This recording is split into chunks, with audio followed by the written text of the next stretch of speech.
İndi danışırıq biz əməkdaşlıq haqqında. Ünsiyyət və qarşılıqlı kömək, təbii əməkdaşlıq zamanı ünsiyyət, eləcə də qarşılıqlı kömək bu vacib elementlərdəndir.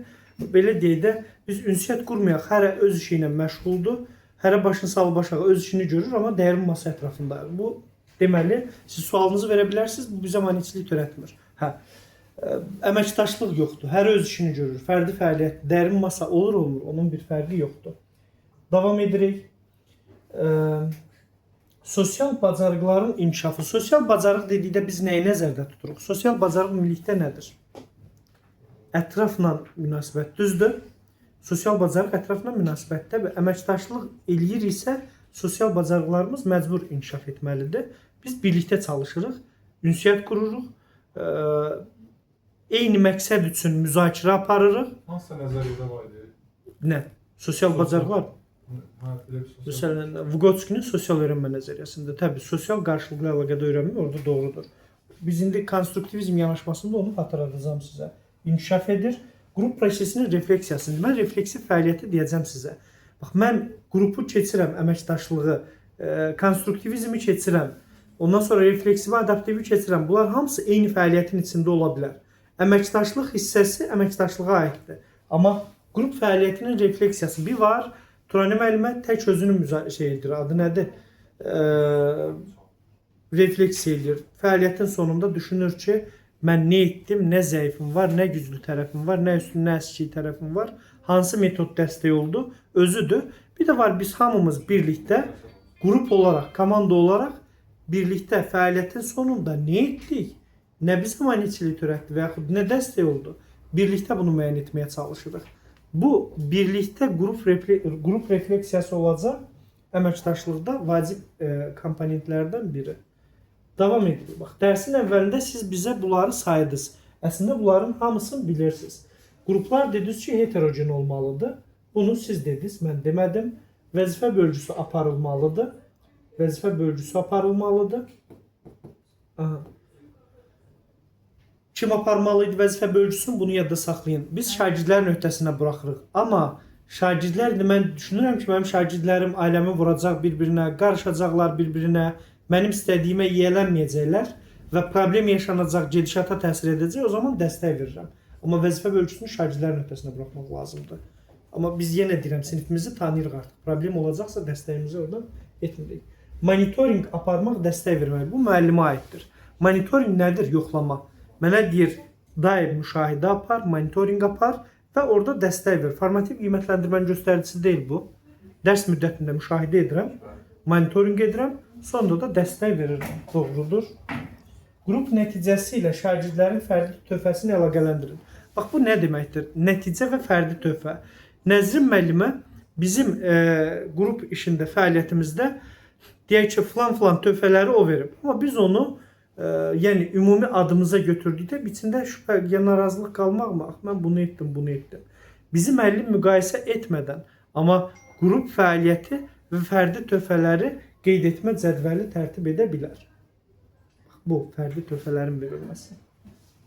Mümkünsə texnologiyadan istifadə edin. Bu onsuz bunu qeyd etdikdə kitabımız bilir ki, məktəblərimiz o vəziyyətdə deyil. Hər sinif texnoloji vasitələrlə, kompüter, planşet və digərləri ilə təmin olunmuyor. Ona görə də mümkünsə deyir, yəni lazım qədər olan texnoloji avadallıqlardan istifadə etmək məqsədə uyğundur. Bu öyrənməni dəstəkləyir. Bu olur qrup və əməkdaşlıq fəaliyyəti ilə bağlı. İndi biz əməkdaşlıqla bağlı bunları keçdik. Sizin üçün yeni nəsə varmı burada? Yox, bunların hamısını bilirsiniz. Düzdür? Sadəcə əməkdaşlıq əsaslı təlimdə biz bunu ümumiləşdirdik. Tamam, əməkdaşlıq əsaslı təlim bu qədər. 2. Konstruktivizm yanaşması haqqında danışırıq. Konstruktivist yanaşma nədir? Və prinsiplər nələrdir? Bax, mən bayaqları əməkdaşlığı sizə keçəndə xatırlatdım ki, filan yerdə keçmişik interaktiv dərsdə. Bu necə olmalıdır, o necə suallar verdim. Siz dərsində mənim dediklərimi siz əvvəlcədən mənə təkrar etdiniz. Düzdür? Bax, bu olur konstruktivizm yanaşması. Nə deyir? Əvvəlki biliklərin aktivləşdirilməsi. Əvvəlki biliklər necə aktivləşdirilir? Oradan siz keçmişsiniz ismi, mən bu gün sintaksisi keçirəm, sizə dəstəyi yoxdur, demir onu xatırlat. bizə bu dərsin mənimsənilməsinə kömək edən məlumatları xatırlatmağımızı istəyir. Əvvəlki biliyin aktivləşdirilməsi oldu. Mən taksonomiyanı danışsam dəstəyi olmayacaqdı ki. Amma əməkdaşlığı ilə interaktiv dərsdən götürüb danışdım. Sual-cavab elədim, xatırlatdım. Bu oldu. Sizə bugünkü dəstə dəstək oldu. Çünki aktivləşdirdiniz o biliyi. Bax, bu onu deyir. Əvvəlki biliklər bugünkü dərsin mənimsənilməsinə dəstək olan biliklər aktivləşdirilir. Aktiv öyrənmə. Burada şagird nəzərdə tutulur. Bir var hazır şəkildə informasiyanın ötürülməsi, bir də var şagirdlərin özünün aktiv şəkildə tədqiqat aparması, araşdırması və öyrənməsi. Bax, bu aktiv öyrənmə budur. Aktiv öyrənmə. Sosial qarşılıqlı əlaqə. Biz burada əslində qarşılıqlı əlaqə ilə bağlı danışdıq. Müsbət qarşılıqlı asılılıq demişdik. Sosial qarşılıqlı və sosial bacarıqların inkişafı demişdik. Bu da onu deyir. Biz şagird mərkəzli interaktiv təlimi keçirik və həm fəalda, həm interaktivdə qarşılıqlı əlaqə var. Sosial əlaqə var, biz ünsiyyət qururuq, müzakirə edirik, eyni məqsəd üçün birlikdə çalışırıq, komanda işi görürük, əməkdaşlıq edirik. Konstruktivizm yanaşması da, məsələn, kimdir o yanaşma nümayəndələri? Piaget, Vygotsky, bir də Brunner'dir. Amma onu keçməmişsiniz siz, bir Brunner qalıb keçir, onu da keçəcəyim. Sosial qarşılıqlı əlaqə. Biz keçirik sizlə Vygotsky'ni. Vygotsky nə deyirdi? Sosial inkişaf deyirdi bizə. Yəni ətrafın dəstəyi ilə, amma hazır şəkildə informasiyanı vermirdi ki, o scaffolding metodları bizə xatırladırdı. O da şagird mərkəzli təlim dərsində. Bax, konstruktivizm yanaşmasının əsasında o dayanacaq. 3 dənə adam saydım sizə, olardı. Məna yaratmaq. Bax, bu məna yaratmağı bir-iki dəfə bəlkə xatırlatmışam. Mən nəysə əzbərətdirdim. Orada İskəndər müəllim bunu əzbər bilir. Bir də var, müəyyən tətbiqdə əzbər bilir də, amma tətbiq edəndə nəsə bir əlaqə qurdu, dedi, aha, deməli bu beləymiş. Əzbər bilirdi, başa düşməmişdi. Tətbiq edəndə başa düşdü ki, əslində bu deməli beləymiş. Bax, bu məna yaratmadır. Biz şagirdlərin proses boyu həmin məna yaratma, anlamasını təmin etməliyik. Konstruktivizm də bunu istəyir. Fəaliyyəti ora kökləyirik. Daha sonra refleksiya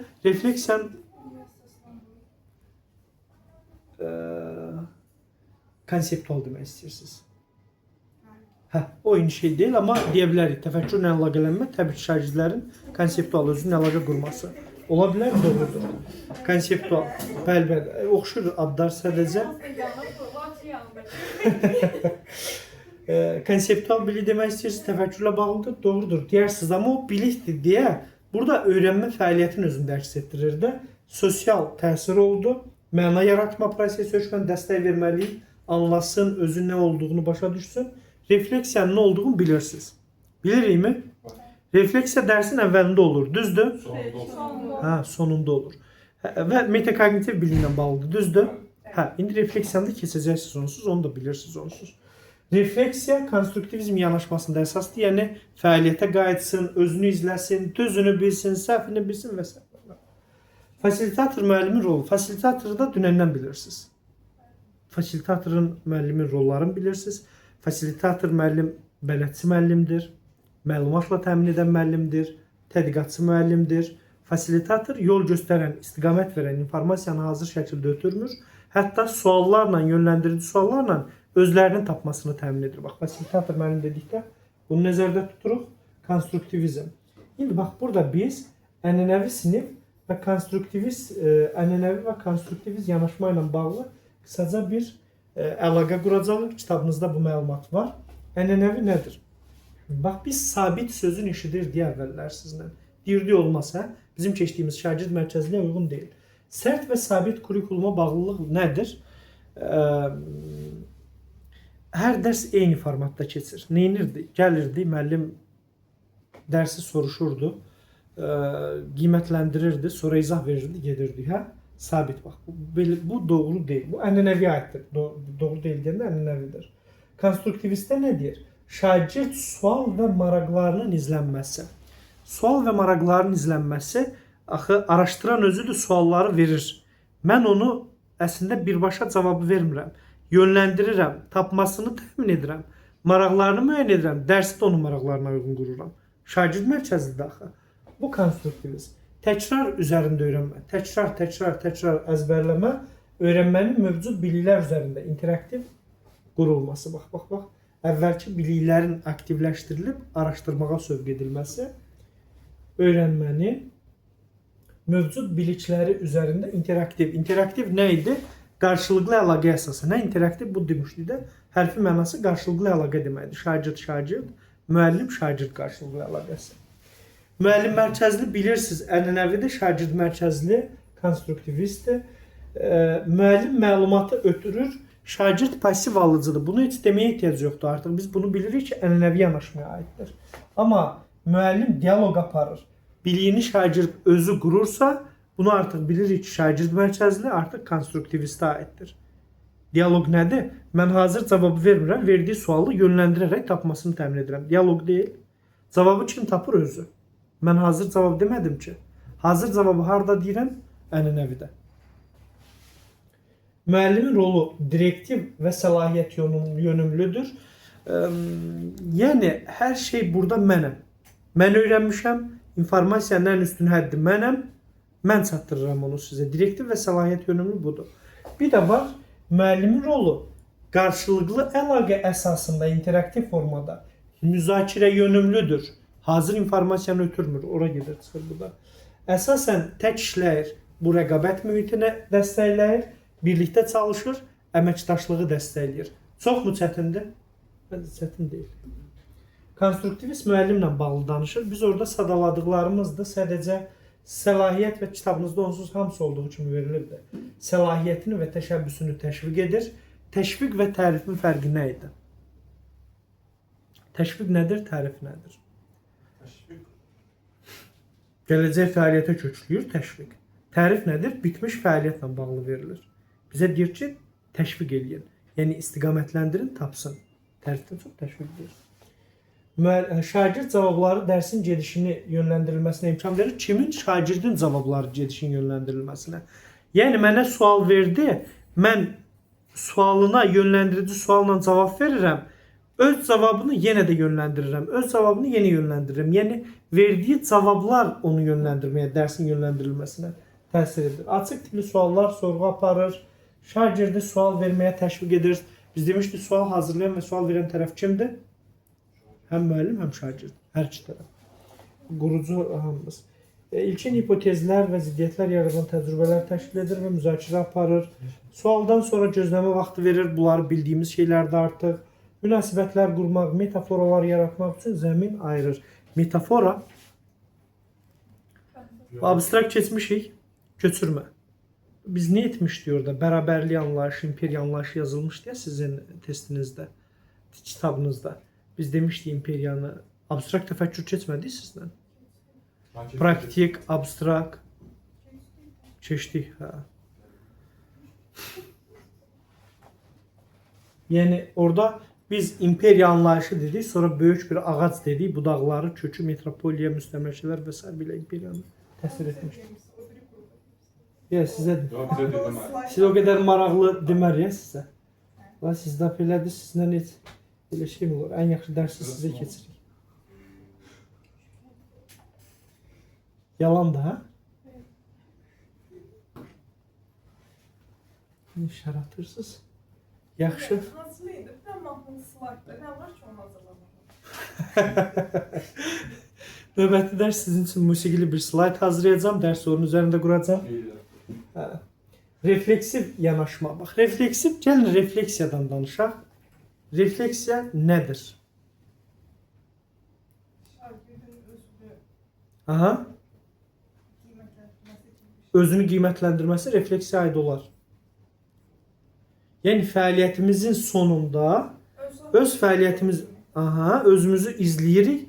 Nəyi düz etdik, nəyi səhv etdik, üstün nədir, əski nədir, zəif nədir, güclü nədir və refleksiya fəaliyyəti bizim növbəti dərslərin planlamasına dəstək ola bilirdimi? Bilir də. Bilir də. Mən özümü tanıyıram, yaxşını bilirəm, pisi bilirəm. Növbəti dərslərdə ona görə davranıram. Bəli. Bax, həm müəllim üçün vacibdir refleksiya, həm şagird üçün. Təbii, burada suallar verir. Müəllim nəyi refleksiya edir? Öz tədris fəaliyyətinə baxır. Məsələn, sual verir. Nəyi necə öyrətdim? Refleksiya sondaydı, düzdür? Motivasiya əvvəldir, refleksiya sondaydı. Nəyi necə öyrətdim? Bu öyrətdiyim uğurlu alındımı? Çatışmazlığı nədir? Üstün tərəfi nədir və s. Bax bu belə. Şagird də öz öyrənmə prosesinə baxır məsələn. Nəyi yaxşı başa düşdüm, nəyi pis başa düşdüm, nə mənə dəstək oldu, nə dəstək olmadıma neçəlik törətdi, bax belə olacaq. Hə. Refleksiv müəllimlə bağlı burada qeyd olunubdur. Refleksiv müəllim öz fəaliyyətini bir qayıdıb baxan, analiz edən, təhlil edən, düzgün, zəif və yaxud güclü tərəfləri müəyyən edə bilən müəllimdir. Hansı üsul bu dərsdə şagirdləri daha çox fəallaşdırdı? Deyirsiniz, axı müəllim şagirdlə bağlı düşündü. Amma öz fəaliyyəti də axı bunun. Fəaliyyəti kim təşkil edib? Mən baxıram ki, etdiyim fəaliyyətdə şagirdlər məsələn hansı onları daha çox fəallaşdırdı? Növbəti dərs onu istifadə edəcəm. Kimlər çətinlik çəkdi və niyə? Növbəti dərsdə bu fərqləri necə nəzərə almalıyam? Mən bu dərsi nəyi məqsədli şəkildə etdim və yaxud nə üçün etdim? Və s. və ilə axır. Bu cür yanaşma öz tədris təcrübələrini tənqidi dəyərləndirən peşəkar müəllim modelini hazırlayır. Mən nə edirəm? Özümü təkmilləşdirirəm. Sinifdə nəyin məhdud və yaxud güclü olduğunu müəyyən edirəm. Bunları dəyişdirərək inkişaf etdirirəm və güclü artıq burada özümdən əmin oluram. Belə düşünək. Özümdən daha əmin oluram dərslərimdə. Bizə refleksiv pedaqoji fəaliyyətin faydaları haqqında danışır. Bir var şagird üçün, bir var müəllim üçün faydaları. Məsələn, dərindən öyrənmə, özünə inam, məsuliyyət hissi və yaradıcı düşünməyə köklüyür bizi. Yaradıcı düşünmə nə ilə başlayırdı? Sual verməklə. Biz demişdim də, fərqli yanaşma irəli sürmək üçün sual verməliyik.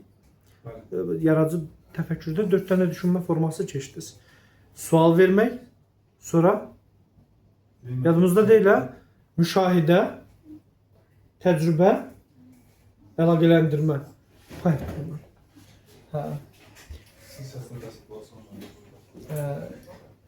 Yaradıcı düşünmə, fərqli yanaşmalar axtarır, sual verərək axtarır. Yeni metodları sınamağa cəsarət edir müəllim. Yeni onsuz varsa yaradıcıdır. Məsuliyyət öyrənməyə sahiblik hissi. Şagirdə belə sahiblikdir ki, mən öz fəaliyyətimi izləyirəm, sahiblik hissi elə yaranır. Peşəkar inkişaf və innovasiya açıq olur. Müəllim uğur və çətinliklərini dərk edir. Şagird tədris qərarlarında daha inamlı olur, çünki təkmilləşdirib özünü. Müəllim öz düşüncəsini izləməyi öyrənir. Şagird öz dərsini təkmilləşdirir. Müəllim öz dərsi, orada ona görə. Yoxsa deyirsiniz, dəstə şagirdlərlə bağlı etdi. Bəli, amma o prosesi təşkil edən mənəm. Düzdür? Bu belə olacaq.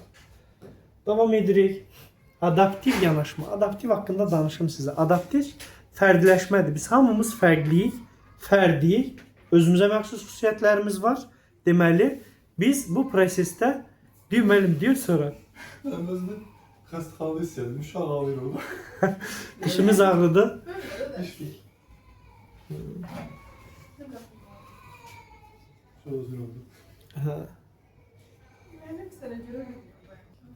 O zaman hər kəsin fərqli öyrənmə tərzləri nəzərə alır və fərdi yanaşma tətbiq edirik. Fərdiləşmə belə olacaq. Fərdi yanaşma tətbiq etməliyik və fərdi xüsusiyyətləri nəzərə almalıyıq. Hər bir şagirdin bilik səviyyəsi, öyrənmə tərzi fərqlidir. Diferensial yanaşmanı keçmişik. Bəli, bax, onu nəzərə alırıq.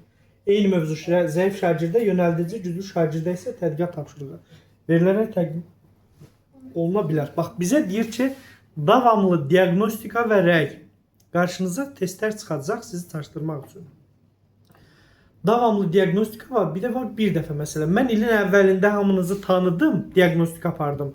Bütün ili onun üzərində qurdum. Bu doğru deyil. Bizə nə deyir? Davamlı yoxlayıram, ona görə davamlı olacaq. Bəli, şagirdin öyrənmə səviyyəsi davamlı müşahidə olunur və formativ qiymətləndirmə ilə izlənilir, müəyyən olunur, hər zaman dəyişikliklər olunur. Dəstəyin tədricən azaldılması, scaffolding keçmişikmi?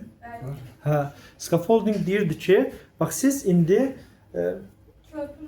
körpür olundu. Yəni siz ora çatandan sonra ehtiyac yoxdur. Və siz artıq müstəqil addım atdıqca bizə deyir uzaqlaş, uzaqlaş, özü getsin, onda effektiv olsun. Kitabda qəşəng bir şəkil vardı üzməklə bağlı.